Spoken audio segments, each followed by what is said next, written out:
نحمده ونصلي على رسوله الكريم اما بعد فاعوذ بالله من الشيطان الرجيم بسم الله الرحمن الرحيم رب اشرح لي صدري ويسر لي امري واحلل عقدة من لساني يفقهوا قولي. المستعان، جس سے مدد چاہی جاتی ہے، عون سے، نستعین بھی اسی سے، وإياك نستعين.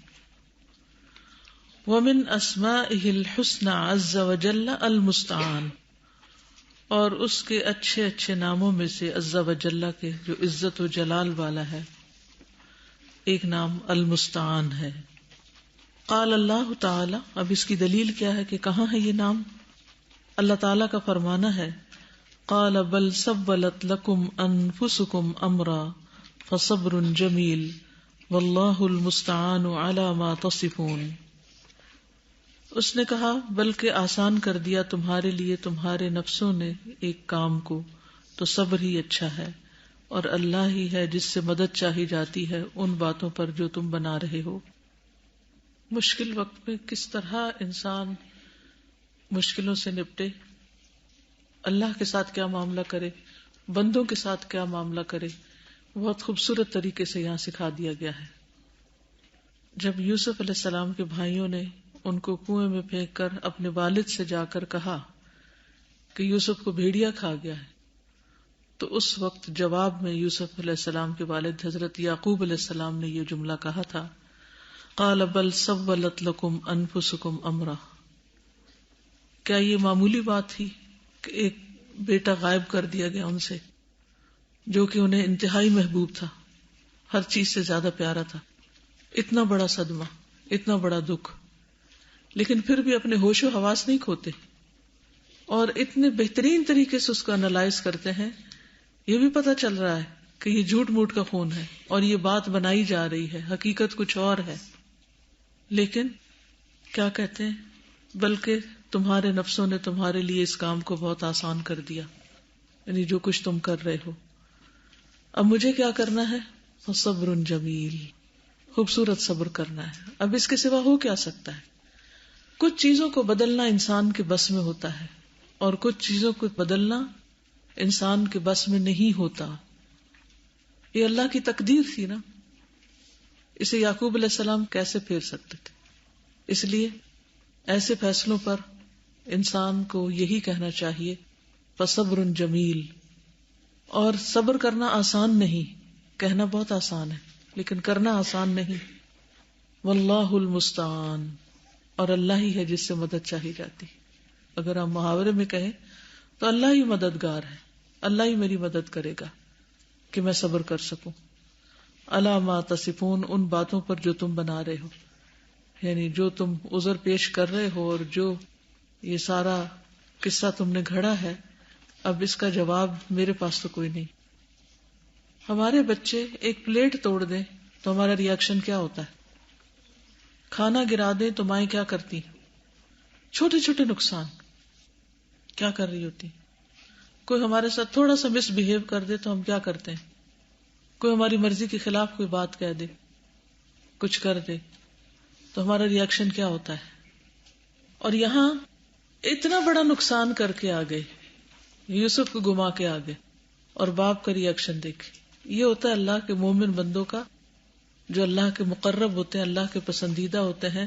ان کی زبانیں ایسے مشکل وقت میں کیا بولتی ہیں، کیا کہتی ہیں، اور صرف زبانیں نہیں بولتی بلکہ ان کا عمل بھی اس کے ساتھ ہوتا ہے. یہ جو رویہ ہے یہ ایک دن میں نہیں بنتا نا، جب یہ چیز آتی ہے. اور خاص طور پہ وہ لوگ جن کے اوپر ہمارے اتھارٹی ہوتی ہے، جیسے باپ کی اتھارٹی اپنی اولاد پہ تھی تو جتنا چاہتے ڈانٹتے، جو مرضی کرتے، تو وہاں پر آ کر وہ چاہتے تو پیٹتے، ہاں، جو اور لوگوں کو بتاتے یا کچھ بھی کر سکتے تھے، وہ اتھارٹی تھی ان کی. تو لیکن اس کی practice day to day life میں بہتر ہوتی ہے.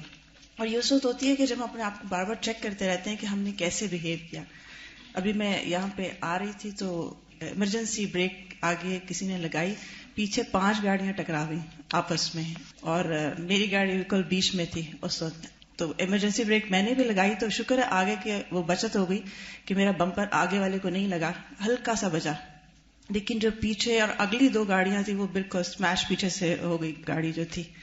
تو اب مجھے فکر ہو رہی تھی کہ مجھے یہاں پہنچنا ہے. ہوتا یہ کہ ایک دم باہر سارے لوگ نکل آتے ہیں, جو جس کی ٹکرائی تھی سارے لوگ باہر کھڑے ہو گئے. کھڑے تو میں بھی ہو گئی کہ ہاں ٹھیک ہے, ایمرجنسی بریک لگی, ظاہری بات ہے سبھی کا نقصان ہوا, لیکن وہ ہمارا رویہ اس کو بڑا چیک اینڈ بیلنس کا اپنے اوپر آ جاتا ہے. تو تھوڑی دیر تو میں نے دیکھا, اس کے بعد میں نے کہا پلیز اپنی گاڑی ذرا سے آگے کریں, مجھے جانا ہے, مجھے ضروری نکلنا ہے. باقی سب وہ اچھا اس کو فون ہو رہا ہے, اس کو فون ہو رہا ہے, وہ ایک دوسرے کو بلیم ہو رہا ہے, اچھا تم میرا نقصان پورا کرو گے.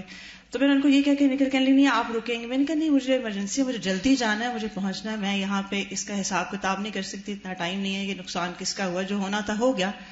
میں نکل آئی وہاں سے. اب وہ باقی گاڑیاں کھڑی ہوئی تھی, وہ ایک دوسرے کو ہو رہا تھا, فون ہو رہے ہیں, کون پے کرے گا, کیا ہوگا. تو یہاں پر ہم اپنے آپ کو جب چیک کرتے ہیں تو آپ کہتے ہیں کیا میرے لیے اس وقت معاف کرنا آسان ہے جب میرا لاس ہو بھی چکا ہو. اور یہ چھوٹا سا لاس ہے, جب آپ روڈ پہ ہوتے ہیں تو ایسی چیزیں ہو جاتی ہیں. اور اتنی زور سے وہ پریشر سے لگی تھی کہ میرے اندر گاڑی کے ڈونگے رکھے ہوئے تھے, سب بریک ایک دم وہ چکنا چور ہو گئے, اس پہ اتنی زور سے پیچھے سے پریشر آیا. تو یہاں پر بڑا ہی پرسکون رہا اس وقت. میں نے کہا ہاں ٹھیک ہے, کوئی بات نہیں, روڈ پہ جب نکلتے ہیں تو ایسا ہو ہی جاتا ہے. ہم سب کو بھی اپنے آپ کو چیک کرنے کی ضرورت ہے کہ چھوٹے نقصان پر, بڑے نقصان پر ہمارا رویہ کیا ہوتا ہے, اس وقت ہم کیا کہہ رہے ہوتے ہیں. ہم یہاں تک کہہ دیتے ہیں صبر جمیل تک, لیکن اگلا حصہ چونکہ بھول جاتے ہیں اس لیے صبر جمیل بھی نہیں کر سکتے. وہ صرف کہنے کی حد تک رہ جاتا ہے, عمل میں نہیں آتا. واللہ المستعان, اللہ ہی مددگار ہے, علی ما تصفون. پھر عام روزمرہ زندگی میں جب لوگوں کے الزامات ہوتے ہیں, لوگ جھوٹی باتیں گھڑ لیتے ہیں اور آپ کو سمجھ آ رہی ہوتی ہے کہ دوسرا شخص من گھڑت بات کر رہا ہے, اس کی حقیقت کچھ نہیں. یعنی بعض اوقات دوسرے کی منافقت آپ پر خوب کھل جاتی ہے. ہم اس وقت جواب میں اسے کیا کہتے ہیں, تم جھوٹ بولتے ہو, تم غلط کہہ رہے ہو. یعنی پھر بھی ہم ساتھ ساتھ تبصرے کرتے چلے جاتے ہیں, اللہ سے مدد نہیں مانگتے, کیونکہ جھوٹ کے پاؤں نہیں ہوتے. جھوٹے کا جھوٹ ایک دن کل کے ہی رہنا ہوتا ہے, وہ زیادہ دن چل بھی نہیں سکتا. لیکن ہم دیر اینڈ دین مقابلے پہ بول کے اور مقابلہ کر کے, چیخ چلا کے, بدتمیزی کر کے, بد اخلاقی برت کے, ہم سمجھتے ہیں اب ہوئی نا بات, اب میں نے مزہ چکایا. اب اگر ایک پیغمبر کے گھر میں شور اٹھتا, چیخنا چلانا ہوتا, تو آس پاس کے لوگ کیا نمونہ لیتے. تو خصوصاً جو دین کے نام لیوا ہوتے ہیں, دین کی تبلیغ کرنے والے ہوتے ہیں, دین کے سیکھنے سکھانے والے ہوتے ہیں, ان کے اعمال تو اور بھی زیادہ پرکھے جاتے ہیں. یہ حدیث مجھے بہت زیادہ ڈراتی ہے اور سخت پریشان کرتی ہے کہ قیامت کے دن سب سے پہلے آگ کس کے ساتھ بھڑکائی جائے گی؟ علم والے, عالم کے ساتھ, جو اپنے علم پر عمل نہیں کرتا. بڑی بڑی ڈگریاں ہیں, بڑے بڑے نام ہیں, لیکن جب عمل کی باری آتی ہے تو زیرو. تو یہ بہت ہی خطرناک بات ہے. جب ہم پڑھا رہے ہوں تو ہمیں اپنے اعمال کو اور بھی زیادہ پرکھنے کی ضرورت ہے. ہمیں اس بات پہ تو بڑا فخر ہوتا ہے کہ میں دوسرے سے زیادہ جانتا ہوں, مجھے اس سے زیادہ پتا ہے, میرے نمبر زیادہ ہیں, لیکن یہ نہیں سوچتے کہ میری یہ زیادہ قابلیت جو ہے یہ میرے لیے کتنی بڑی آزمائش ہے. تو وہ کہتے ہیں واللہ المستعان علی ما تصفون, بس بات ختم, معاملہ اللہ پہ چھوڑ دیا. اور جو اللہ پہ معاملہ چھوڑ دیتا ہے, کیا اللہ کبھی اس کو ضائع کرتا ہے؟ نہیں. فوری بدلہ لینے میں وہ لطف نہیں ہے جو معاف کر دینے میں ہے. وقال اللہ تعالی قال رب احکم بالحق وربنا الرحمن المستعان علی ما تصفون. اور اللہ تعالیٰ کا فرمان ہے قال رب احکم بالحق, کہہ دیجئے اے میرے رب فیصلہ فرما دیجئے حق کے ساتھ. وَرَبُّنَا الرَّحْمَنُ الْمُسْتَعَانُ, اور ہمارا رب الرحمن ہے, المستعان ہے, مددگار ہے, عَلَى مَا تَصِفُونَ, ان باتوں پر جو تم بنا رہے ہو. یہاں بھی عَلَى مَا تَصِفُونَ ہی آیا ہے. یعنی سب سے زیادہ مشکل صبر کرنا شاید اسی وقت ہوتا ہے جب لوگ باتیں کر رہے ہوتے ہیں. یعنی کوئی بھی چیز جب ہو جاتی ہے نا تو ہم اپنے اندر پھر سمجھوتا کر لیتے ہیں, اپنے آپ کو سمجھا لیتے ہیں, اس کی وجہ معلوم کر لیتے ہیں. لیکن جب لوگ کوئی نہ کوئی بات کرتے ہیں, کاش یہ نہ ہوتا, کاش وہ نہ ہوتا, وہ دیکھو فلاں نے تمہارے بارے میں کیا کہا, فلاں یہ کہہ رہا تھا, پھر ہمیں آگ لگ جاتی ہے کہ کوئی ہے کون جو میرے بارے میں کچھ کہے. تو اس آیت سے یہ پتہ چل رہا ہے کہ ہمیں سب سے زیادہ اس وقت مدد کی ضرورت ہوتی ہے، ہم کمزور پڑتے ہیں جب لوگ ہمارے بارے میں باتیں کرتے ہیں، تو اللہ کی مدد چاہیے ہوتی ہے. لوگوں کی باتیں بعض اوقات ہمیں اپنے مقصد سے ہٹا دیتی، پیچھے جا گراتی ہیں، ہمارا سارا ٹیلنٹ دھرا کا دھرا رہ جاتا ہے، ہم جو کر رہے ہوتے ہیں اس کی ویلیو ہی کھو دیتے ہیں اور اپنا بھی اور دوسروں کا بھی نقصان کر بیٹھتے ہیں. تو یہ زندگی کا اصول بنا لیں کہ جب بھی کوئی باتیں بنائے یا کوئی نیگیٹو کمنٹ دے یا کوئی بھی دل کو چبھنے والی بات کسی کی لگ جائے تو بس واللہ المستعان کہہ کے اپنا سفر جاری رکھیں. باتیں بناتے ہیں لوگ یا جو بھی، تو اس میں نیگیٹیوٹی جو آتی ہے وہ شیطان اصل میں بہت زیادہ اس وقت بھڑکاتا ہے، اور یہی موقع ہوتا ہے کہ جب اللہ کی مدد انسان مانگتا ہے نا، اس کے بعد پھر یہ کہ وہ نیگیٹو فیلنگز بالکل لگتا ہے جیسے ختم ہی ہو گئی ہیں، کیونکہ آپ دل سے پھر اس کو مر جاتی ہے بات. جی بالکل، وہ ٹھنڈ پڑ جاتی ہے اور اللہ پر آپ چھوڑ دیتے ہیں، اور اللہ تعالیٰ بہتر ہی کرتے ہیں ہمیشہ. جو اللہ سے مدد مانگ لیتا ہے پھر وہ تنہا نہیں رہتا، پھر وہ نقصان نہیں اٹھاتا، وہ فائدے میں ہی رہتا ہے. ایسا ہوتا ہے کہ ہم دوسروں سے اپنا بدلہ لے لیتے ہیں تو دوسروں سے لڑائی جھگڑا بھی کر لیتے ہیں، لیکن بعد میں ہم یہ بھی کہتے ہیں ہم نے اللہ پہ یہ سارا کام چھوڑ دیا. پہلے لڑ لیتے ہیں، بدتمیزی کر لیتے ہیں اور آخر میں کہتے ہیں اللہ پہ چھوڑ دیا. اللہ پہ چھوڑا ہوتا تو پہلے مرحلے پر ہی زبان بند رہتی. السلام علیکم. میں یہ سوچ رہی تھی کہ رد عمل کیسے مثبت کیے جا سکتے ہیں نا، تو اس کے لیے ذہن میں جو آیا کہ عمل جب صحیح ہو اور ایک خاص ڈائریکشن میں ہو تو رد عمل پھر ریئیکشنز ہیں نا وہ بہتر ہو جاتے ہیں. تو اس سے مجھے جو ابھی اچانک سے تھاٹ ہے کہ جو موسٹ سکسیسفل بالرز ہوتے ہیں نا، یا آپ کہہ سکتے ہیں اسپورٹس میں جو زیادہ باصلاحیت لوگ ہوتے ہیں وہ ہوتے ہیں جو مسلسل پریکٹس کرتے ہیں. They use to practice. میں آسٹریلیا کے بالر یاد آ رہے تھے لیکن اب مجھے نہیں، کہ وہ باقاعدہ رکھ کے نا وکٹوں پہ پریکٹس کرتے تھے جس کی وجہ سے وہ وکٹیں زیادہ لیتے تھے. تو میں کہہ رہی تھی کہ ہم عام حالات میں چھوٹی چھوٹی باتوں پہ صبر نہیں کرتے نا، تو جب بڑی چیز آ جاتی ہے تو وہ ایسے جیسے کھل کے سامنے آ جاتا ہے، ہم کھل جاتے ہیں. تو وہاں پہ ہم چھوٹی بات، بھوک کی کمنٹ، فوراً سے اپنے آپ کو وہاں پہ چیک کر لیں تو کیونکہ اللہ سبحانہ وتعالیٰ نے یہ تو فرمایا نا کہ وَلَنَبْلُوَنَّكُمْ بِشَيْءٍ مِّنَ الْخَوْفِ وَالْجُوعِ وَنَقْصٍ مِّنَ الْأَمْوَالِ وَالْأَنفُسِ وَالثَّمَرَاتِ، کہ ہم ضرور آزمائیں گے تمہیں. تو یہ تو دن رات کی آزمائش ہے، کبھی ایک چیز ہے، کبھی دوسری، کبھی تیسری.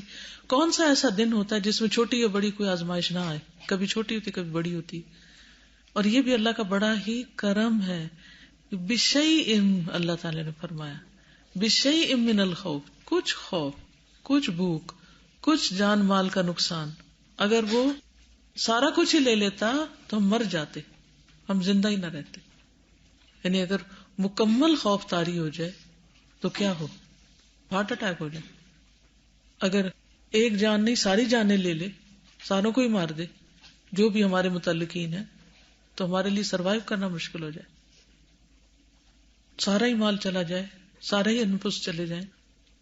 تو بڑی سے بڑی مصیبت پر بھی انسان کو کیا سوچنا چاہیے کہ یہ بھی اللہ کی رحمت ہوئی ہے کہ اس نے ایک کے ساتھ یہ کیا ہے. مثلا گھر میں کوئی ایک بیمار ہو جائے تو یہ سوچیں کہ اللہ کا شکر ہے باقی تو سارے ٹھیک ہے نا. وہ چاہتا تو ساروں کو بیمار کر سکتا تھا، پھر ہم کیا کرتے؟ تو اس طرح پھر صبر بھی آ جاتا ہے. اللہ تبارک و تعالی هو المستعان الغنی عن الظہیر والمعین والشریک والوزیر فلا يحتاج الى احد. اللہ تبارک و تعالی، اللہ تبارک و تعالی هو المستعان، وہی مددگار ہے، الغنی جو بے نیاز ہے، عن الظہیر پشت پناہ سے، والمعین اور مددگار سے، یعنی ہر طرح کے پشت پناہ اور مددگار سے بے نیاز ہے. والشریک والوزیر اور شریک اور وزیر سے. فلا يحتاج الى احد، اس کو کسی کی بھی ضرورت نہیں. اور ہمیں ہر لمحہ کسی کی سپورٹ چاہیے ہوتی ہے. کبھی مورل سپورٹ چاہیے، کبھی فائنینشیل سپورٹ چاہیے، کبھی ایموشنل سپورٹ چاہیے. ہر وقت ہم دوسروں کے کندھے پہ سر رکھنا چاہتے ہیں، کوئی ہو جو ہمیں سپورٹ دے.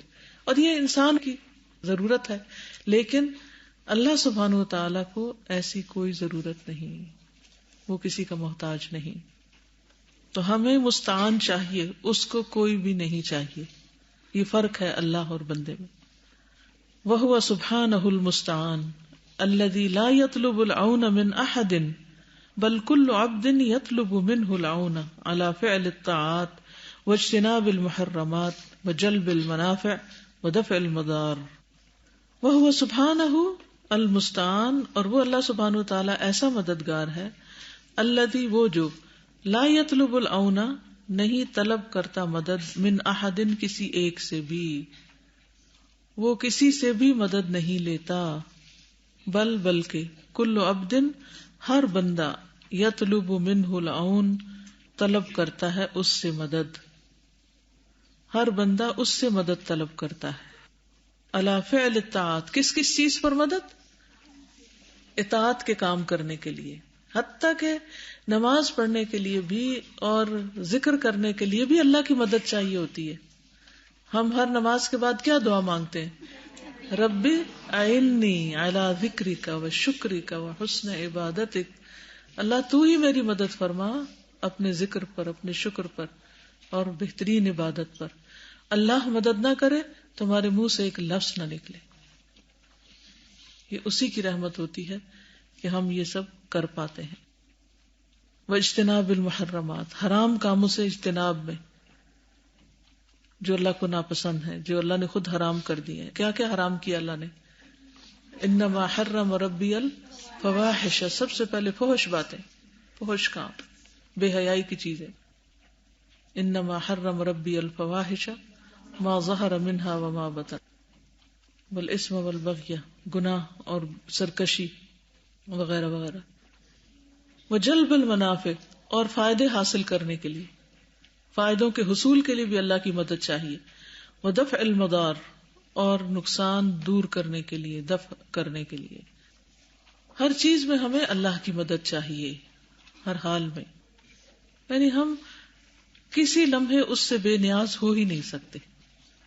وَهُوَ سُبْحَانَهُ الْغَنِيُّ الْمُسْتَعَانُ وَالْخَلْقُ كُلُّهُمْ فُقَرَاءُ إِلَيْهِ عَبِيدٌ لَدَيْهِ، اور وہ اللہ سبحانہ وتعالی بے نیاز ہے، مددگار ہے، اور خلق مخلوق کلہم ساری کی ساری فقراء الیہ اس کی محتاج ہے، عبید لدیہ اس کی غلام ہے۔ وہو الملک القادر علی کل شیء، اور وہ ایسا بادشاہ ہے جو قادر ہے ہر چیز پر، الذی لیس لہ شریک فی الملک، وہ جو نہیں کوئی شریک اس کی بادشاہت میں، ولا فی الخلق، اور نہ ہی تخلیق میں، ولا فی الامر، اور نہ حکم میں، ولا فی الاسماء، نہ ناموں میں، ولا فی الصفات، اور نہ اس کی صفات میں۔ یعنی اللہ تعالیٰ ایسا قادر مطلق بادشاہ ہے کہ اس کی بادشاہت میں کوئی اور شریک ہی نہیں، ساری بادشاہت ایبسولیٹلی صرف اس کے لیے ہے، اور تخلیق کے کام میں بھی کوئی اس کا شریک نہیں ہوا، اور نہ ہی حکم میں، زمین سے آسمان تک ہر چیز پر اسی کا حکم چلتا ہے۔ ولا فی الاسماء، اس کے ناموں میں بھی اس کا کوئی شریک نہیں، ولا فی الصفات، اور اس کی صفات میں، اس کی کسی چیز میں کوئی اور اس کے مد مقابل تو چھوڑے 1% بھی شریک نہیں ہے، ایبسولوٹ اتھارٹی ہے وہ، اور ہم سب کے سب محتاج ہیں۔ وَهُوَ سُبْحَانَهُ الْحَيُّ الْقَيُّومُ الْمُسْتَعَانُ فَلَا يَحْتَاجُ إِلَىٰ أَحَدٍ مِّنْ خَلْقِهِ بل الخلائق كلها بحاجة إلى الاستعانة به بل لا قيام ولا حياة ولا وجود لهم إلا به وبقدرته وقوته وإعانته وحده لا شريك له وهو سبحانه الحي القيوم المستعان، اور وہ اللہ سبحانہ وتعالی الحی ہے، زندہ ہے، القیوم قائم ہے، قائم رکھنے والا ہے، المستعان مددگار ہے۔ فلا يحتاج الى احد من خلقه، اپنی مخلوق میں سے کسی کا بھی محتاج نہیں، جبکہ ہم بندوں کا حال کیا ہے کہ چھوٹے چھوٹے کام میں ہمیں دوسروں کی سپورٹ چاہیے ہوتی ہے۔ بل الخلائق كلها بحاجة الى الاستعانة به، بلکہ مخلوق ساری کی ساری اس کی مدد کی محتاج ہے۔ بل لا قیام، بلکہ نہیں کوئی قیام، کسی چیز کا وجود، کسی چیز کا قائم رہنا، ولا حیات، اور نہ کوئی زندگی، ولا وجود، اور نہ کوئی وجود، لہم ان کے لیے یعنی مخلوق کے لیے، الا بھی مگر اسی کے ساتھ، یعنی مخلوق قائم ہی اسی کی ذات سے ہے، ہماری زندگی، ہمارا وجود، ہمارا سب کچھ اسی کے ساتھ ہے۔ وبقدرتہ وقوتہ، اس کی قدرت کے ساتھ اور اس کی قوت کے، اور اعانتہ اور اس کی مدد کے، وحدہ لا شریک لہ، اکیلا وہی جس کا کوئی شریک نہیں. یعنی ہم قائم ہیں اس کی قدرت اور قوت اور مدد سے جس کا کوئی اور شریک نہیں. یعنی انسان کی انتہا درجے کی بیچارگی اور کمزوری اور فقر بتا دیا گیا، اور دوسری طرف اللہ سبحانہ وتعالیٰ کی شان بے نیازی اور اس کی بڑائی اور اس کی عظمت. السلام علیکم. وعلیکم سر میں نے یہ کہنا تھا کہ انسان ہر لمحے پہ اللہ کا محتاج ہوتا ہے، اتنا بے بس ہے کہ بات بات پہ اس کی ہمیں ضرورت ہوتی ہے، لیکن اللہ تعالیٰ اتنا غنی ہے پھر بھی وہ ہم سے اتنا پیار کرتا ہے. روز رات کو پہلے آسمان پہ آتا ہے، خود کہہ رہا ہوتا ہے کوئی مجھ سے مانگنے والا. ہم محتاج ہو کے اتنی بے نیازی شو کر رہے ہوتے ہیں کہ ہم نہیں مانگتے، وہ غنی ہو کے نیچے آ کے کہہ رہا ہوتا ہے کوئی مانگنے والا. ہم سب کے سوچنے کی بات ہے کہ ہم کر کیا رہے ہیں. ہم اپنے آپ کو بڑا نیک سمجھتے ہیں نا، بڑا اچھا کہ ہمیں تو کوئی غلطی آئی نہیں، ہم تو کبھی کوئی گناہ کیا ہی نہیں. اور اللہ سبحانہ وتعالیٰ کی شان میں جو گستاخیاں ہم کرتے ہیں اور جو رویہ اور جو معاملہ کرتے ہیں، وہ بذات خود ایک بہت بڑا قصور ہے ہمارے حصے میں. اکثر میں نے دیکھا کہ لوگوں کو یہ سنتے ہوئے کہ اگر وہ انسان نہ ہوتا تو میرا کیا بنتا. یہ اکثر میں نے لفظ سنے، لیکن اس انسان کو یہ نہیں پتا کہ اللہ تعالیٰ نے اسی کے ذریعے مدد کی ہے میری. لیکن ہر بندے کے منہ سے یہی میں نے لفظ سنا کہ اگر فلاں نہ ہوتا تو پتہ نہیں کیا ہوتا، اس انسان نے میری بہت مدد کی ہے. کتنی جلدی ہم اللہ کو بھول جاتے ہیں نا. حالانکہ اگر اللہ تعالیٰ کسی کو توفیق نہ دے، کسی کے دل میں نہ ڈالے، تو کوئی پانی کا گھونٹ نہ ہمیں پلائے. یعنی بندے بھی ہم پر جو مہربانی کرتے ہیں اور رحم کرتے ہیں، یہ بھی دراصل اللہ سبحانہ وتعالیٰ ہی کی دی ہوئی توفیق کی وجہ سے کرتے ہیں. اس صفت پر ایمان سے انسان کے اندر عاجزی پیدا ہوتی ہے اور تکبر جو ہے وہ، اور ہر لمحے اللہ کی طرف رجوع کرنے کا احساس کہ کوئی ہے میرے لیے جو مجھے مدد دے سکتا ہے، اور اسی کی طرف مجھے بار بار پلٹتے رہنا چاہیے ہر مشکل وقت. السلام علیکم. سب سے بڑی گستاخی تو یہی ہے کہ ہم جو اللہ تعالیٰ کی بڑائی اور اس کی طاقت اور وہ ہی اس کا ہمیں پورا ہے ہی نہیں ادراک. بالکل. یعنی وہ لمیٹڈ سے سمجھتے ہیں، تبھی تو ہم لوگوں کی ہر وقت ڈھونڈتے ہیں وہ، اور اس کی ہر وقت اس کے پیچھے نہیں لگتے، اور ہر چیز کے لیے اسی کے آگے نہیں جھکتے اور اسی سے نہیں کہتے. لوگوں سے چونکہ توقعات رکھتے ہیں، لہٰذا لوگوں کی طرف جھکتے رہتے ہیں، کیونکہ سمجھتے ہیں کہ یہ مدد کریں گے، لہٰذا ان کے پیچھے پھرتے رہتے ہیں. انہیں اندازہ ہی نہیں ہے کہ میں کیا کیا کچھ کر سکتا ہوں. بالکل. اور کر کے نظر بھی آ رہا ہے ہمیں کیسے کیسے ہو جاتی. السلام علیکم ورحمۃ اللہ. سازا ایک جو چیز تھی کہ لوگوں کے ساتھ جو بیہیویئر ہوتا ہے اس میں بہت ضروری ہے اللہ کی مدد. جیسے آتا ہے نا سورہ المؤمنون میں کہ وقل رب اعوذ بک من همزات الشیاطین واعوذ بک رب ان یحضرون.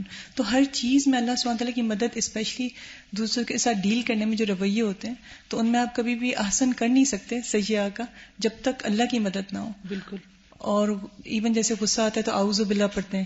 ایون نماز کے لیے جب اذان ہوتی ہے اس میں لا حول ولا قوت الا باللہ کہہ دیا کہ 4 دفعہ پڑھو، کہ ورنہ ہمت کہاں اس طرح سے. تو اللہ کی ہی توفیق ہوتی ہے کہ انسان ہی نہیں کر سکے. یعنی چاہے اندرونی معاملات ہوں صبر کے، یا ظاہری عبادات ہوں، یا بندوں کے ساتھ ڈیلنگ ہو، ہر معاملے میں ہمیں اللہ کی مدد چاہیے. اور سازا ایک جو چیز ذوالقرنین ان کے جو اس میں آتی ہے اسٹوری میں، تو اس میں ایک چیز تھی کہ انہوں نے حاضر رحمت میں ربی کہا کہ کریڈٹ اللہ کو دیا، لیکن انہوں نے انسانوں سے کام بھی لیا، ہیومن ریسورس کو بھی استعمال کیا. تو یہ بہت ایک بیلنسڈ اپروچ. بالکل. جب ہم سمجھتے ہیں نا کہ ہر چیز اللہ کی طرف سے ہے، پھر لوگوں سے بھی شکوہ نہیں رہتا اور لوگوں سے حسد نہیں ہوتا. میں واقعہ پڑھ رہی تھی، کسی نے لکھا ہوا تھا کہ ایک وقت تھا کہ مسجد نبوی میں بہت سے حلقات ہوتے تھے. ایک شیخ بن باز کا حلقہ ہوتا تھا، ایک محدث البانی کا حلقہ ہوتا تھا، ایک ابو بکر الجزائری کا جو منہاج المسلم کے رائٹر ہیں. تو شیخ بن باز جو تھے وہ مدینہ یونیورسٹی کے وائس چانسلر تھے. ان کے حلقے میں کوئی 30-40 لوگ ہوتے تھے، اور جو البانی تھے وہ ٹیچر تھے اس وقت مدینہ یونیورسٹی میں. ان کے حلقے میں سینکڑوں لوگ ہوتے تھے. اسی طرح ابو بکر جزائری کے حلقے میں سینکڑوں لوگ ہوتے تھے. عالم یہ بڑے تھے اس وقت، یعنی پوسٹ ان کی بڑی تھی لیکن لوگوں کا رجحان دوسروں کی طرف زیادہ تھا. تو کہتے ہیں کہ یہ شیخ بن باز کو بہت پسند کرتے تھے جنہوں نے یہ کہانی لکھی. تو کہتے ہیں کہ میں نے ان سے کہا کہ ایسا کیوں ہے کہ وہ لوگ وہ آپ سے چھوٹے ہیں اور ان کی طرف زیادہ جاتے ہیں اور آپ کے پاس نہیں آتے، تو کہتے ہیں بہت پیار سے مجھے کہتے ہیں ولیدی ولیدی، یعنی میرے چھوٹے سے بچے، ھذا فضل اللہ یؤتیہ من یشاء، یہ اللہ کا فضل ہے، جس کو چاہتا ہے عطا کرتا ہے. اور ان کے دل میں ذرا بھی حسد نہیں تھا، نہ ہی کوئی بیڈ فیلنگ تھی ان کے لیے. ہم جب لوگوں کے اعتبار سے یا لوگوں کی نسبت سے چیزوں کو دیکھتے ہیں تو پھر ہمارے اندر غصے اور غم اور حسد اور رنجشیں اور یہ چیزیں ہو جاتی ہیں. اس کو کوئی اہمیت مل گئی، اس کو یہ پوسٹ کیوں مل گئی، اس کے پیچھے کیوں لوگ جاتے ہیں، اس کے ساتھ یہ رویہ کیوں ہے، ہمارے درس میں ہمارے حلقے میں لوگ کیوں نہیں ہیں، ہمارے چاہنے والوں میں کمی کیوں ہے، اور فلاں کو کیوں لوگ زیادہ چاہتے ہیں. یہ ساری خرافات اس وقت آتی ہیں جب انسان اللہ کی طرف نظر نہیں رکھتا اور بندوں کی طرف دیکھنے لگتا ہے. لائکس کتنے ہیں اور میرے فالوورز کتنے ہیں، یعنی ہر وقت یہی فکر پڑی رہتی ہے لوگوں کو.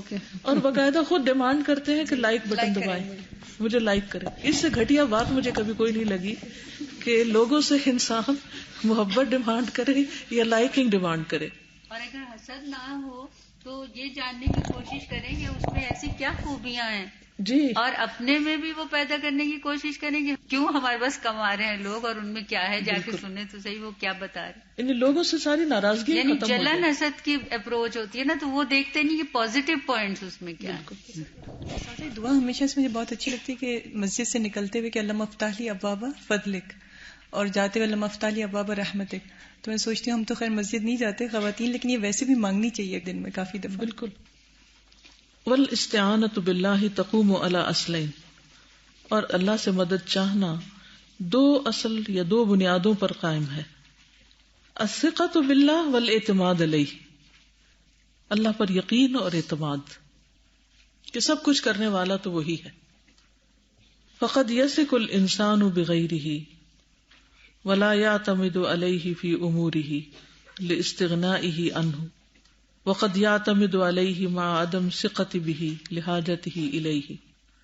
تو دو بنیادیں تو مل گئی الثقہ اور اعتماد کی. فقد یثق الانسان بغیرہ، بعض اوقات انسان کسی دوسرے پر بھروسہ کر لیتا ہے. ولا یعتمد علیہ فی امورہ، اور اللہ پر اعتماد نہیں کرتا اپنے معاملات میں. لاستغنائہ عنہ، اس سے بے نیازی کی وجہ سے. وقد یعتمد علیہ، اور بعض اوقات اس پر اعتماد کرتا ہے مع عدم ثقۃ بہ، بغیر بھروسے کے یا بغیر یقین کے، لحاجتہ الیہ، اپنی حاجت کے لیے اس کی طرف. ثقہ ہوتا ہے کسی پورا یقین اور بھروسہ ہونا. بعض اوقات ہم بھروسہ کرتے ہیں اور اعتماد نہیں کرتے کہ ہو جائے گا، ہم کھلبلی مچا دیتے پتہ نہیں ہوگا کہ نہیں ہوگا. یہ پتہ ہوتا ہے اللہ کرنے والا، لیکن پورا یقین نہیں ہوتا.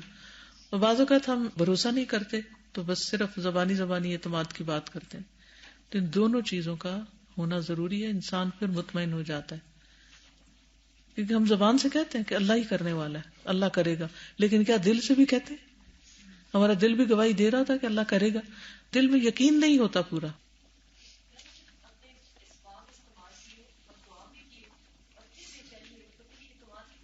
وہ بھروسے کی کمی ہے، یعنی یقین کی کمی ہے،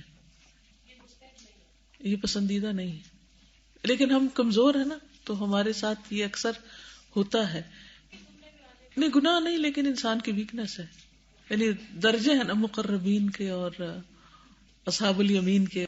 تو جو مقربین ہوتے ہیں اللہ کے، وہ پھر واللہ المستعان کہہ کے سارا معاملہ وہی ختم کر دیا.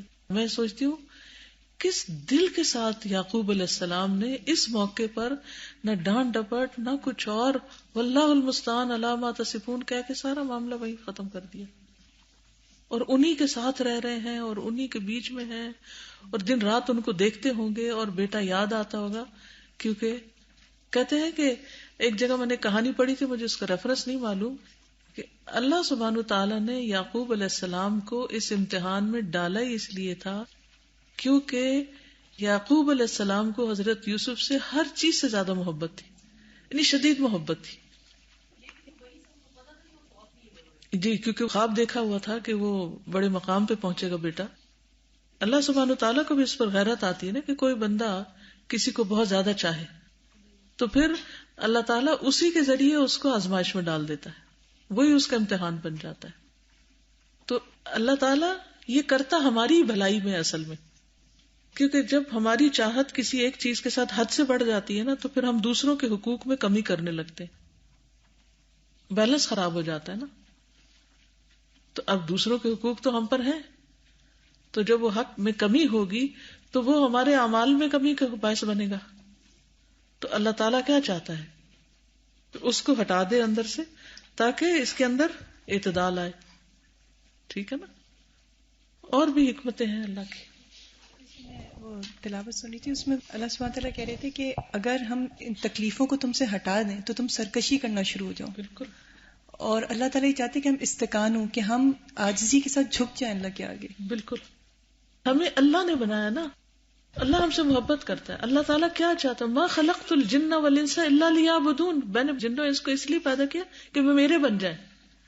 لیعبدون میں یعنی میرے بن جائیں. جب ہم اللہ کے نہیں بنتے اوروں کے بننے لگتے ہیں تو یہ بات اللہ تعالیٰ کو پسند نہیں آتی. پھر اللہ تعالیٰ ہمیں بعض اوقات ایک راستے سے بعض اوقات دوسرے سے اپنا بنانے کے لیے وہ بیچ میں سے وہ چیز ہٹاتا ہے تاکہ ہم اللہ کے بنے، لیکن ہم سمجھتے ہم پہ ظلم ہو گیا.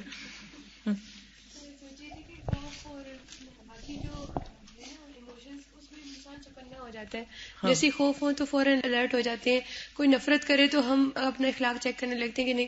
لیکن محبت ایسی چیز ہے جو بندے کو ریلیکس کر دیتی ہے. ماں کی محبت ہو، کسی ساتھی کی محبت ہو، تو اس کے بعد جب وہاں سے ٹوٹتے نا تو اچانک سے ہوش آتا ہے. ساری تسبیحات بغیر یاد کیے یاد ہو جاتی ہیں، نمازوں کی پابندی اور خوشی و خضوع کا کیا منظر، تو وہ بندہ فوکس ہو جاتا ہے. بالکل.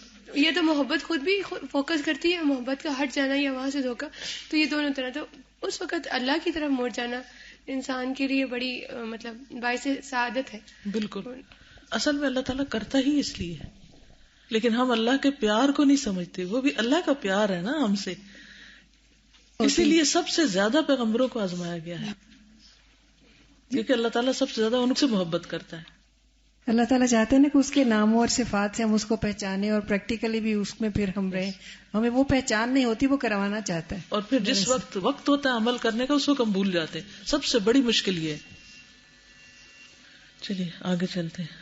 واللہ وحدہ هو الذی بیدہ کل شیء والمستعان فی کل شیء والعبد لیس بیدہ شیء وهو محتاج الی عون ربہ فی کل شیء کما قال سبحانہ وللہ غیب السماوات والارض والیہ یرجع الامر کلہ فاعبدہ وتوکل علیہ وما ربک بغافل عما تعملون.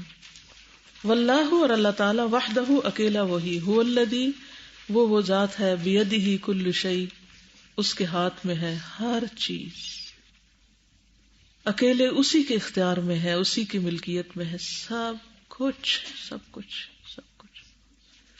والمستعان فی کل شیء اور مددگار ہر چیز میں. کوئی تکلیف ہو، بیماری ہو، غم ہو، دکھ ہو، کچھ کھو جائے، کچھ لٹ جائے، کچھ بھی. والعبد اور بندہ لیس بیدہ شیء اس کے ہاتھ میں کچھ نہیں. لیکن کس قدر افسوس کی بات ہے کہ ہم بندوں کی طرف راغب ہوتے ہیں اور اللہ کی طرف نہیں. وَهُوَ مُحْتَاجٌ إِلَىٰ عَوْنِ رَبِّهِ فِي كُلِّ شَيْءٍ اور وہ اپنے رب کی مدد کا محتاج ہے ہر چیز میں. بندہ ہر چیز میں اپنے رب کی مدد کا محتاج ہے. کما قال سبحانہ جیسے اللہ تعالیٰ کا فرمان ہے، وَلِلَّهِ غَيْبُ السَّمَاوَاتِ وَالْأَرْضِ اور اللہ کے لیے ہے غیب آسمانوں اور زمین کے. وَإِلَيْهِ يُرْجَعُ الْأَمْرُ كُلُّهُ اور اسی کی طرف لوٹائے جاتے ہیں معاملے سارے کے سارے. فَاعْبُدْهُ وَتَوَكَّلْ عَلَيْهِ بس اس کی عبادت کرو اور اس پر بھروسہ کرو. وَمَا رَبُّكَ بِغَافِلٍ عَمَّا تَعْمَلُونَ اور تیرا رب غافل نہیں اس سے جو تم عمل کرتے ہو. تمہارے اعمال سے اللہ بالکل بے خبر نہیں، لہذا اس کو پکار کر اس پر بھروسہ کرو. کیا وہ ڈپریشن میں چلے گئے تھے کہ سب کام کاج چھوڑ دیا؟ کیا بیٹوں کے ساتھ بدتمیزی بد اخلاقی شروع کر دی؟ اور پھر جب بڑھاپے میں جا کے وہ ملے بھی تو اس وقت انہوں نے یہ نہیں کہا اب کیا فائدہ، ہمیں تو جب کوئی چیز مل جاتی تو ہم کہتے ہیں اب کیا فائدہ، اب تو جو ہونا تھا ہو گیا، اب تو میری زندگی تھوڑی سی رہ گئی ہے، اب میں کیا انجوائے کروں گا. تو جب انسان کو آخرت کا یقین ہوتا ہے کہ اتنے سارے سالوں کے لمحے لمحے کا اجر سارا آخرت کے لیے جمع ہو گیا اور اس سارے کی وجہ سے درجے کہیں زیادہ بلند ہو گئے، تو پھر کوئی شکوہ ہی نہیں رہتا، نہ اللہ سے نہ بندوں سے. پھر انسان آخرت اورینٹڈ ہو جاتا ہے، آخرت پر فوکس کر لیتا ہے. صبر بھی خوبصورت کیا، بالکل بالکل.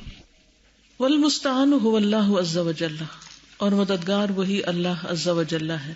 فأهل الطاعة يستعينون به على فعل الطاعات وترك المعاصي كما قال سبحانه إياك نعبد وإياك نستعين.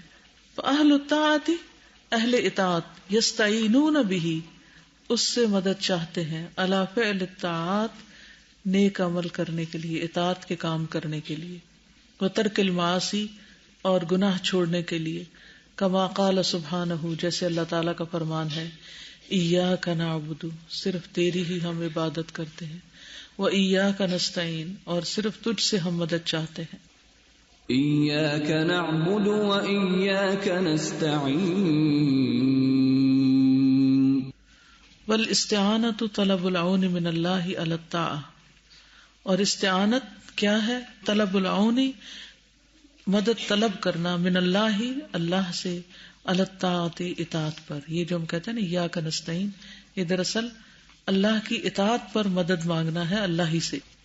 اما اہل المعاصی فحین ترک العاصی سؤال العون من اللہ علی طاعتہ تخلی عنہ ربہ فتوجہ الیہ بإذنہ تعالی اعانہ علی معصیتہ فتوجہ الیہ بعونہ علیہا وحرمہ سبحانہ العون علی الطاعۃ فلم یتوجہ الیہا کما قال سبحانہ فلما زاغوا ازاغ اللہ قلوبہم واللہ لا یہدی القوم الفاسقین. اما اہل المعاصی، جہاں تک گناہگار لوگوں کا تعلق ہے، یعنی ایک وہ ہیں جو نیک کاموں پر اللہ کی مدد چاہتے ہیں، اور دوسرے وہ ہیں جو کیا کرتے ہیں؟ گناہ کرتے ہیں، اور وہ ایاک نعبد وایاک نستعین نہیں کہتے ہیں. سوچئے جو لوگ نماز نہیں پڑھتے وہ کس وقت ایاک نعبد وایاک نستعین کہتے ہیں؟ کس وقت کہتے ہیں؟ وہ کہتے ہی نہیں ہے. جب کبھی کوئی مشکل آئے تو وہ دعا مانگتے، وہ اس وقت بھی ایاک نعبد وایاک نستعین نہیں کہتے. ایاک نعبد یہاں عبادت کی بات ہو رہی ہے، اور پھر نستعین کی بات ہو رہی ہے کہ عبادت پر مدد چاہیے. جو عبادت آسان نہیں ہے، ہم بہت جلدی گھبرا جاتے ہیں اور اس کا حق ادا نہیں کرتے. تو اہل المعاصی جو ہیں فہینا، تو جس وقت ترک العاصی چھوڑ دیتا ہے گناہگار، سؤال العونی سوال کرنا مدد کا، من اللہ اللہ سے، علی طاعتہ اس کی اطاعت پر. یعنی جب گناہگار اللہ سے مدد نہیں مانگتا، سمپل ورڈز میں عبادت کرنے کے لیے مدد نہیں مانگتا، تخلی عنہ ربہ تو اس کا رب اس سے ہٹ جاتا ہے، پرے ہو جاتا ہے. تخلی عنہ ربہ اس کا رب اس سے ہٹ جاتا ہے. فتوجہ الیہا تو رخ پھیر دیتا ہے اس کا طرف اس کے، باذنہ تعالی اپنے اذن سے، اعانہ علی معصیتہ مدد کرتا ہے اس کی اوپر اس کے گناہ کی، یعنی پھر نیکی کی طرف سے ہٹا کر گناہوں کے کاموں میں اس کو آگے بڑھاتا ہے. فتوجہ الیہا بعونہ علیہا تو پھیر دیتا ہے اس کو ساتھ اپنی مدد کے اس پر. وحرمہ اور محروم کر دیتا ہے سبحانہ اللہ سبحانہ تعالی، العون علی الطاعۃ اطاعت پر مدد کی، یعنی اطاعت پر مدد نہیں کرتا. فلم یتوجہ الیہا تو وہ اس کی طرف متوجہ نہیں ہوتا، کما قال سبحانہ جیسے اللہ تعالیٰ کا فرمان ہے، فلما زاغوا پھر جب وہ ٹیڑے ہوئے، ازاغ اللہ قلوبہم ٹیڑھا کر دیا اللہ نے ان کے دلوں کو، واللہ لا یہدی القوم الفاسقین اور اللہ ہدایت نہیں دیتا فاسق قوم کو. یعنی جب دل ٹیڑھے ہو جاتے ہیں تو اللہ تعالیٰ بھی پھر ان کو اسی طرف پھیر دیتا ہے، موڑ دیتا ہے، اور نیکی کے کاموں کی طرف مدد ہی نہیں دیتا، پھر توفیق ہی نہیں ہوتی. کچھ کہنا چاہیں؟ ربنا لا تزغ قلوبنا بعد اذ ہدیتنا وہب لنا من لدنک رحمہ انک انت الوہاب.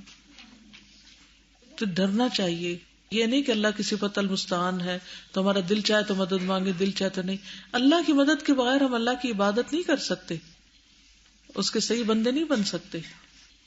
اور خصوصاً جب دل کے اوپر ایسی کیفیت طاری ہو جائے کہ نہ نماز کو دل چاہے، نہ روزے کو، نہ کسی اور نیکی کے کام کو، تو اس وقت تو اور زیادہ ایاک نعبد و ایاک نستعین پڑھنی چاہیے. یہ دعاؤں کی کتاب کا نام بھی اسی لیے ایاک نستعین رکھا کہ جب کسی بھی طرف سے شیطان کا حملہ ہو یا نفس کا حملہ ہو یا کوئی بھی، تو انسان دعاؤں میں کثرت کر دے.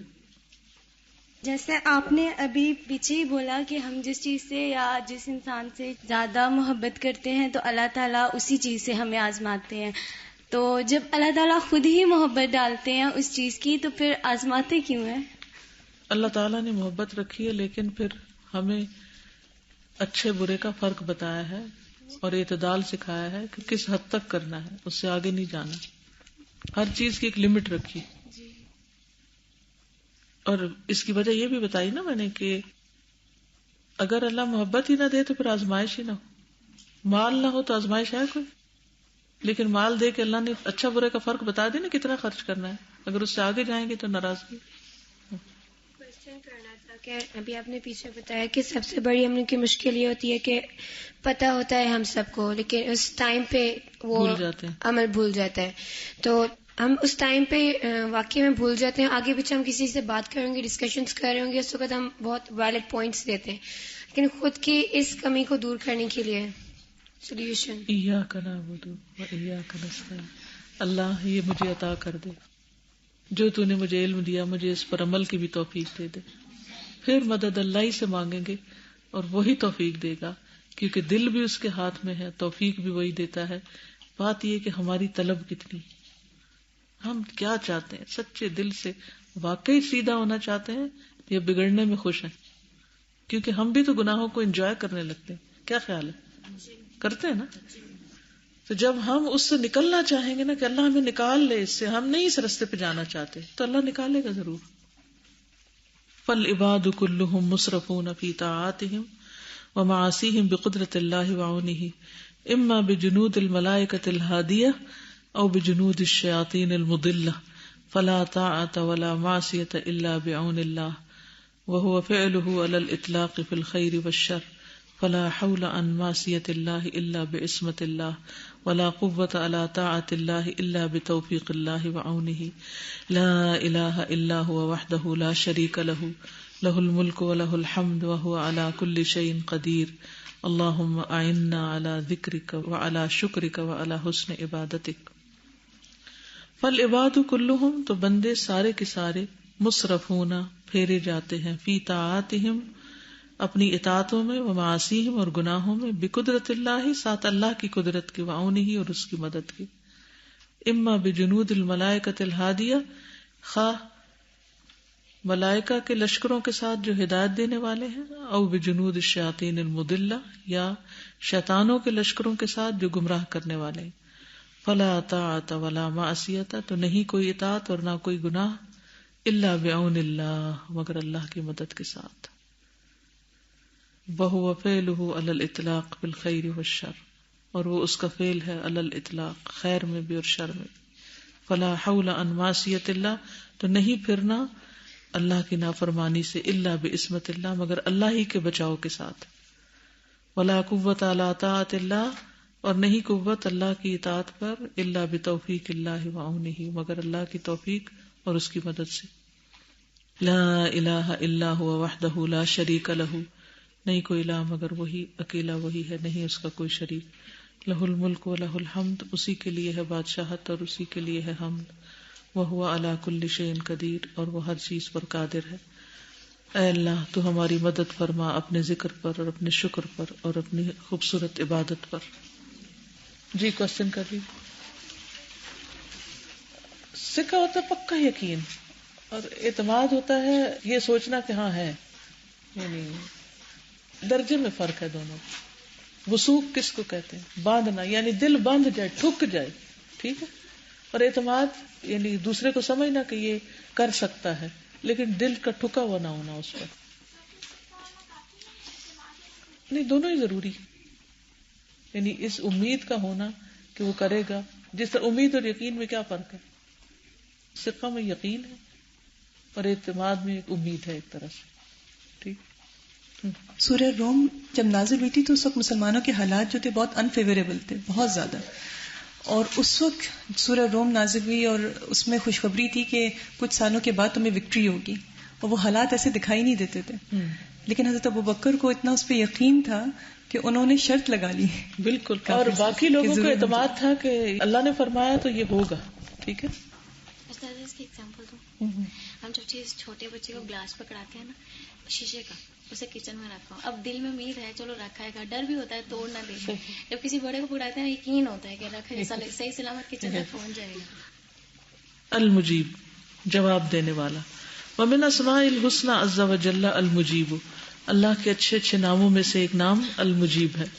قال اللہ تعالی، اللہ تعالی کا فرمان ہے، وَإِلَىٰ ثَمُودَ أَخَاهُمْ صَالِحًا قَالَ يَا قَوْمِ اعْبُدُوا اللَّهَ مَا لَكُم مِّنْ إِلَٰهٍ غَيْرُهُ هُوَ أَنشَأَكُم مِّنَ الْأَرْضِ وَاسْتَعْمَرَكُم فِيهَا فَاسْتَغْفِرُوهُ ثُمَّ تُوبُوا إِلَيْهِ إِنَّ رَبِّي قَرِيبٌ مُّجِيبٌ. اور سمود کی طرف ان کے بھائی صالح علیہ السلام کو بھیجا، کہا اے میری قوم اللہ کی عبادت کرو، نہیں تمہارے لیے کوئی الہ اس کے سوا.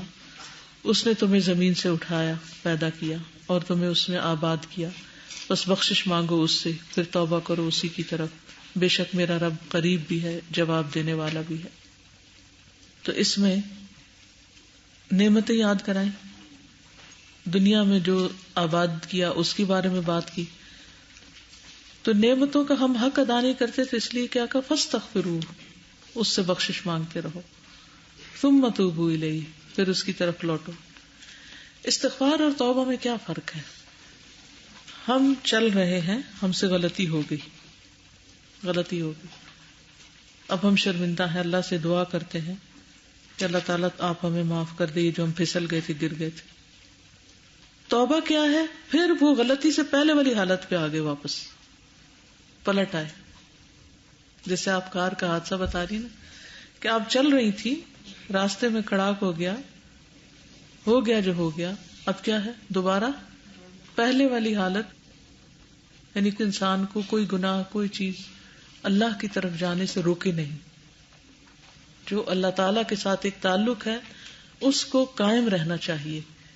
کوئی خواہشات نفس اور کوئی دوسری چیزیں جو ہیں وہ اس راستے میں رکاوٹ نہ بنے. اللہ تعالیٰ اور اللہ تعالیٰ کا فرمان ہے، امن یجیب المضطر اذا دعاہ ویکشف السوء ویجعلکم خلفاء الارض. یعنی آئی ہم پر اور چلی گئی اور ہم پھر زمین میں چل پھر رہے ہیں.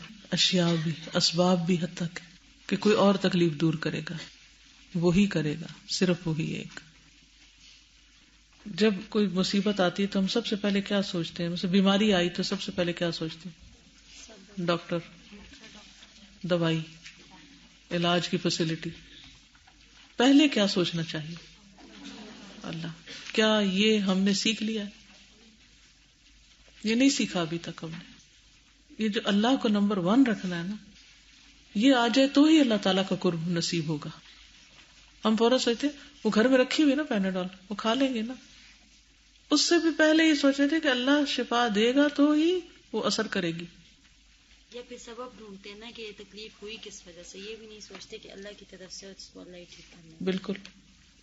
یا صرف اسی بحث میں پڑے رہتے ہیں کہ یہ مصیبت آئی کیسے، کیوں آئی، اور میں کیا کرتا تو نہ آتی. ٹھیک ہے، یہ سوچنا چاہیے، انسان کو اپنی غلطیوں سے سیکھنا چاہیے، لیکن یہ بھی تو بہت ضروری ہے نا کہ انسان ہر چیز کو اللہ کے سپرد کر دے. اللہ تبارک و تعالی هو القریب ممن دعاہ دعاء مسألۃ و دعاء عبادۃ یجیبہ بإعطائہ سؤالہ وقبول عبادتہ ویثیبہ علیہا اجل الثواب واعظمہ. اللہ تبارک و تعالی وہ قریب ہے اس سے جو اس سے پکارتا ہے. ممن دعاہ، دعاء مسألۃ اور دعاء عبادۃ، چاہے دعا ضرورت کی ہو یا عبادت کی. یجیبہ بإعطائہ سؤالہ، جواب دیتا ہے اس کو ساتھ عطا کر کے اس کا سوال. یعنی قبول کرتا ہے دعا کیسے؟ جو وہ مانگتا ہے اس کو دے کر. وقبول عبادتی، اور اس کی عبادت کو بھی، کیونکہ دعا عبادت ہے نا. اگر ہمیں وہ چیز نہیں بھی ملی جو ہم مانگ رہے ہیں تو کیا مل گیا؟ دعا کر کے ثواب مل گیا. یعنی دعا مسئلۃ دعا عبادہ وَيُثِيبُهُ عَلَيْهَا أَجَلَّ الثَّوَابِ وَأَعْظَمَهُ، اور وہ ثواب دیتا ہے اس پر بہترین ثواب اور سب سے بڑا. اچھا اگر ہم پر مشکل نہ آئے تو ہم دعائیں کریں؟ دعائیں بھی تو نہ کریں. تو بعض اوقات ہماری عبادت میں کمی کمزوری ہوتی ہے، ہم ادھر ادھر وقت ضائع کر رہے ہوتے ہیں، تو اللہ تعالیٰ کسی مشکل میں ڈالتے ہیں تاکہ اب یہ دعا کرنا شروع کرے. پھر ہم خوب دعائیں کرتے ہیں، اور جب دعائیں کرتے ہیں تو پھر ہمارے اجر میں اضافہ ہوتا ہے، ہم فوکسڈ ہو جاتے ہیں.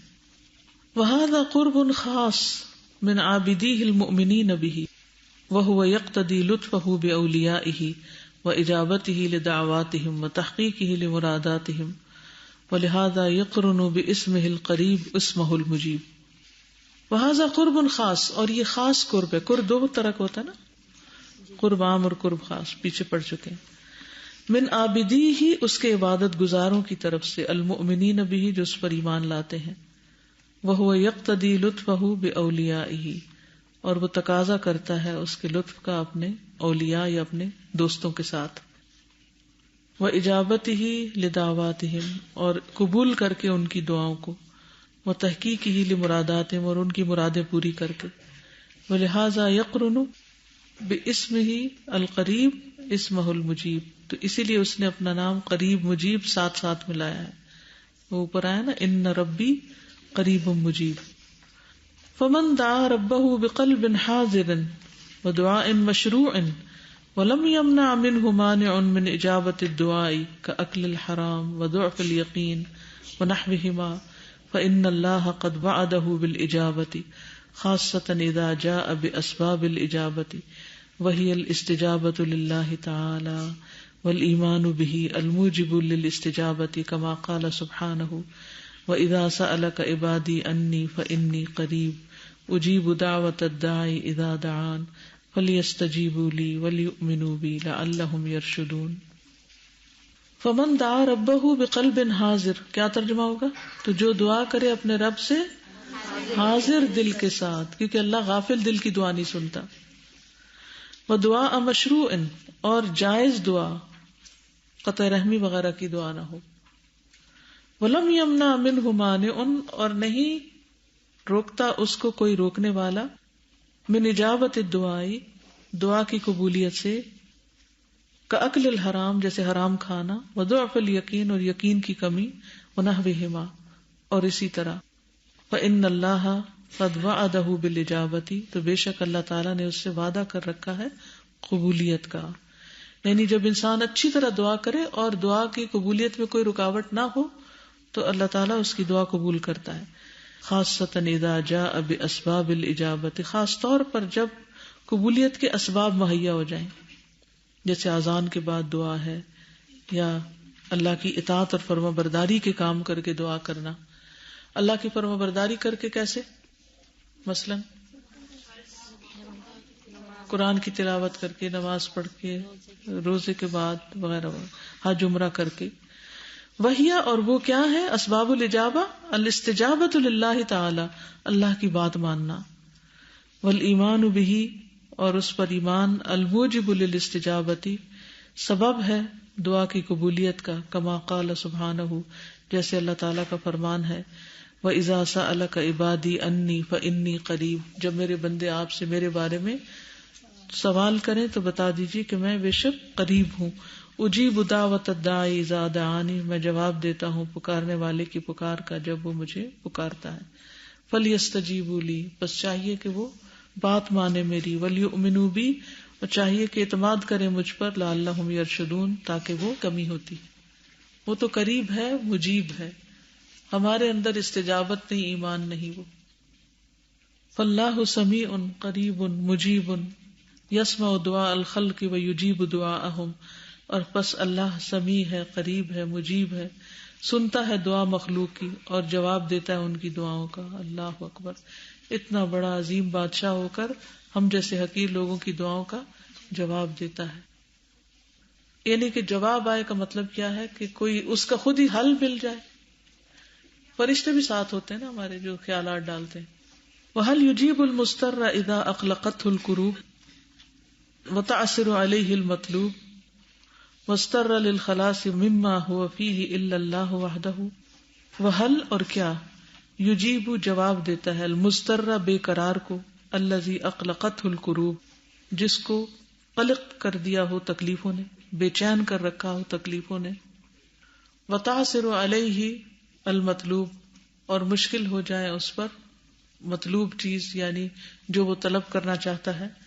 واضطر للخلاص مما هو فيه الا اللہ وحدہ اور بے قرار ہو جائے خلاصی کے لیے اس میں سے جو ہے وہ مگر اللہ اکیلا ہی جو اس کی تکلیفیں دور کر سکتا ہے. مطلب یہ ہے کہ جس شخص کو جو بے قرار شخص ہے، جس کو تکلیفوں نے گھیر رکھا ہے، بے چین کر رکھا ہے، اور مطلوب جو وہ چاہتا ہے اس کا حاصل کرنا اس کے لیے مشکل ہو گیا ہے، اور جس مصیبت میں وہ اس سے خلاصی پانا دشوار ہو گیا ہے، تو کیا یہ سب کچھ سوائے اللہ کے کوئی اور کر سکتا ہے؟ کوئی بھی نہیں. وَهَلْ يَكْشِفُ السُّوءَ وَالشَّرَّ وَالْبَلَاءَ إِلَّا اللَّهُ وَحْدَهُ کیا کوئی تکلیف دور کر سکتا ہے اور شر اور بلا کو سوائے اللہ کے؟ فسبحان العزیز الکریم، پس پاک ہے العزیز الکریم. الذی یجعل عبادہ خلفاء الارض وہ جو بندوں کو جانشین بناتا ہے زمین کا. ویمکنہم منہا اور انہیں اس میں بساتا ہے. ویمدہم بالارزاق اور انہیں اس میں روزیاں دیتا ہے. ویوصل الیہم النعم اور انہیں نعمتیں پہنچاتا ہے. ویجیب دعاءہم اور ان کی دعاؤں کا جواب دیتا ہے، یعنی قبول کرتا ہے براد یہ، اور قبول کرتا ہے ان کی دعائیں. وَيَقْضِي حَاجَاتَهُمْ اور ان کی حاجتیں پوری کرتا ہے. وَيَجْعَلُهُمْ خُلَفَاءَ مِنْ قَبْلَهُمْ اور بناتا ہے ان کو جانشین جو ان سے پہلے تھے ان کا. ثُمَّ يُمِيتُهُمْ پھر موت دیتا ہے ان کو. وَيَأْتِي بِقَوْمٍ بَعْدَهُمْ اور لے آتا ہے ایک اور قوم کو ان کے بعد. أَإِلَٰهٌ مَّعَ اللَّهِ يَفْعَلُ هَٰذِهِ الْأَفْعَالَ کیا اللہ کے سوا کوئی اور الہ بھی ہے جو یہ سب کام کرتا ہو؟ ہیہات بہت دور ہے، یعنی بہت بعید ہے یہ بات کہ کوئی اور کرے. سبحان اللہ وتعالی عما یشرکون پاک ہے اللہ اور بلند ہے اس سے جو وہ شریک ٹھہراتے ہیں. جی میں نے یہ کہنا تھا کہ جب ہم بہت زیادہ ڈس اوبے کرتے ہیں نا کسی کو، لائک ٹیچر ہے یا مدر ہے، تو جب وہ ہم سے بہت خفا ہو جاتی ہیں تو ہم جب ان سے بات کرتے ہیں یا منانے کے لیے یا کوئی بھی بات ہو جواب بھی دینا پسند نہیں کرتے. تو اللہ کو ہم کتنا ڈس اوبے کرتے ہیں اتنا زیادہ، پھر بھی جب ساری دنیا سے مایوس ہو کے، جب ساروں سے بات کر کے سارے مسئلے جب سب کو کہہ دیتے ہیں کہ ہم نہیں کر سکتے، پھر اللہ کے پاس جاتے ہیں وہ پھر بھی جواب دیتا ہے. اور پھر خاص طور پہ تب جب ہم کسی غلط قسم کی سچویشن میں ہوتے ہیں، پھنسے ہوئے ہوتے ہیں، مصیبت میں ہوتے ہیں، تب بھی ہم یہ نہیں کہتے کہ اللہ ہوتا تو یہ فلاں میرا ہوتا تو وہ یہ کر لیتا، اگر وہ میرے ساتھ ہوتا تو پھر دیکھتا میں اس کا یہ، میں اس کا کیا کرتا. تو میں کہتی ہوں کہ واقعی میں امی ہم سے اتنا پیار کرتی ہوتی ہیں، تو ان کو بھی ہم چھوٹی سی بات پہ خفا کر دیں تو وہ بھی جواب نہیں دیتی. تو اللہ ہمیشہ جواب دیتا ہے ہر بات پہ. سبحانک اللہم وبحمدک اشہد ان لا الہ الا انت استغفرک واتوب الیک. السلام علیکم ورحمۃ اللہ وبرکاتہ.